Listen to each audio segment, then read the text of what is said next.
आता राज्यामधील महिलांना भाऊबीजेला मिळणार आहे 2,000. आता लाडक्या बहिणींना पण काय मिळणार आहे या व्हिडिओच्या माध्यमातून जाणून घेऊया. ज्यांनी क्लिक केले हा व्हिडिओ शेवटपर्यंत पहा. तुमच्यासाठी अत्यंत महत्त्वाची बातमी होणार आहे, कारण की अंगणवाडी सेविकांना दिवाळी भेट 2,000 रुपयांचा बोनस मंजूर. लाडक्या बहिणींच्या योजनेत KYCची अडचण, त्यामुळे दिवाळी बोनस मिळणार का नाही याकडे सर्वांचे लक्ष लागलेलं आहे. आता ज्यांची KYC झालेली आहे त्यांना मिळणार, पण ज्यांची KYC झालेली नाही, कारण की आता वेबसाईट बरोबर चालत नाही, तर ज्यांची KYC झाली नाही त्यांना मिळणार का याबाबतची सर्व चर्चा आपण जाणून घेणार आहोत.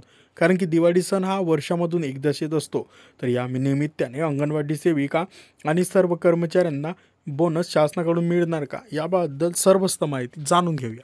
महाराष्ट्रातील बालकांच्या पोषणासाठी आणि महिलांच्या आरोग्यासाठी राबवण्यात येणाऱ्या विविध योजना यशस्वीरित्या अंमलात आणण्यासाठी अंगणवाडी सेविका व मदतनीस नेहमी कार्यरत करत असतात. त्यांना आता राज्य सरकारने भाऊबीजेसाठी भेट दिली आहे. यासाठी प्रत्येकी 2,000 रुपये अशी एकूण 40.61 कोटी रुपये निधी तात्काळ मंजूर करण्यात आलेला आहे. यामुळे अंगणवाडी सेविकांची दिवाळी गोड होणार आहे. महिला व बाल कल्याण मंत्री अदिती तटकरे यांनी याबाबतची माहिती दिलेली आहे. दिवाळीनंतर ही बोनस रक्कम अंगणवाडी सेविका व मदतनीसांच्या खात्यात जमा केली जाणार आहे.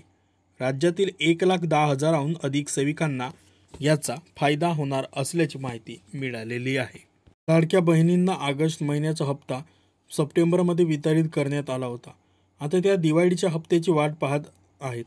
गेल्या वर्षी लाडक्या बहिणींना 2 हप्ते ॲडव्हान्समध्ये मिळाले होते. चालू हप्ता आणि उर्वरित 2 हप्त्यांसह त्यांना एकूण 4,500 रुपये मिळाले होते. त्यामुळे त्यांची दिवाळी आनंदात गेली. मात्र आता लाडक्या बहिणी योजना KYC अडचण आली आहे. आता ज्यांची KYC अडकली आहे त्यांना काय होते आणि त्यांना पैसे मिळणार की नाही शासनाकडून. आता ज्यांची KYC झालेली आहे त्यांना मिळतील, पण ज्यांची अजूनपर्यंत KYC झालेली नाही त्यांना पैसे मिळतील का याबाबत आता पाहूया.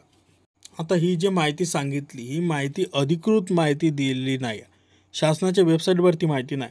गेल्या वर्षी निवडणुका देखील होते, त्यामुळे सरकारनं हात पुढे केला नाही. मात्र आता दिवाळीत किती पैसे मिळणार याकडे सर्व बहिणींचं लक्ष आहे. तरीही दिवाळीच्या हप्त्याबाबत सरकारने कोणती अधिकृत माहिती दिलेली नाही. ही सर्व माहिती इंटरनेटवरील आधारित आहे, सर्वांनी समजून घ्यावे. सरकारसमोर मोठी अडचण, मात्र सरकार मोठी घोषणा करू शकतं. KYC यशस्वी झालेल्या महिलांना योजनेचा लाभ मिळू शकतो. अनेक सरकारी कर्मचारी महिलांना देखील या योजनेचा लाभ घेतला आहे. त्यामुळे सरकारसमोर मोठी अडचण निर्माण झाली आहे. आतापर्यंत 8,000 महिलांचे नाव समोर आले. त्यांच्याकडून वसुलीचे आदेश देखील करण्यात आलेले. आता ज्यांना पैसे मिळाले लाडकी बहीण योजनेचे, जे पात्र होते त्यांना मिळाले ते बरोबर झाले, पण जे अपात्र होते त्यांना मिळाले तर त्यांच्याकडून कधी वसूल करण्यात येतील पैसे याबाबत आपण माहिती आता जाणून समोर घेणार आहोत.